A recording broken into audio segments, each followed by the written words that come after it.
গন্ধ বিচার সুকুমার রায়।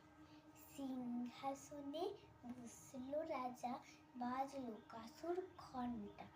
চটপটিয়ে উঠল কেঁপে মন্ত্রী বুড়োর মনটা। বললে রাজা, মন্ত্রী তোমার জামায় কিসের গন্ধ? মন্ত্রী বলে, এসেন্স দিছি, গন্ধ তো নয় মন্দ। রাজা বলেন, মন্দ ভালো দেখুক সুখে বুদ্ধি। বুদ্ধি বলে, আমার নাকি বেজায় হলো সত্যি।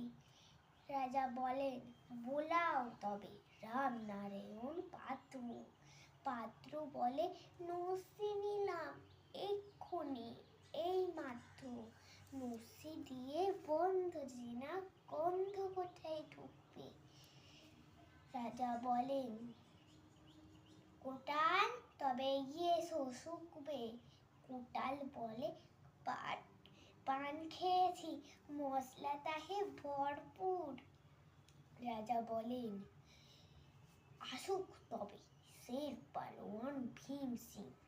ভীম বলে, আজ করছি আমার সমস্ত গা ঝিমঝিম। রাত্রে আমার বুকার হলো, বলছি হুজুর ঠিক বাত। বলেই শুল রাজসভাতে চক্ষু বুঝে জিতবাত। রাজার সালা চন্দ্রকেতু তারেই ধরে চেষ্টা। বললে রাজা, তুমি না হয় করো না ভাই চেষ্টা।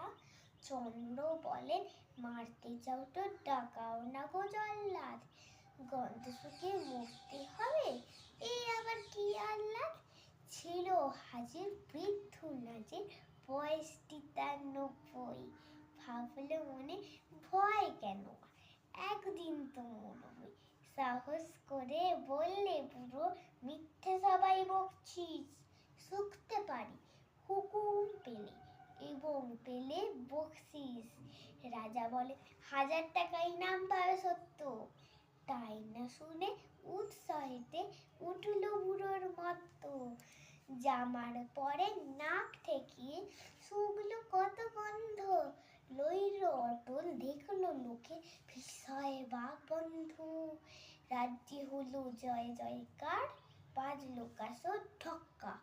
বাপরে কি তেজ বুড়োর, হাড়ি পায় না সে যে অক্কা। নমস্কার।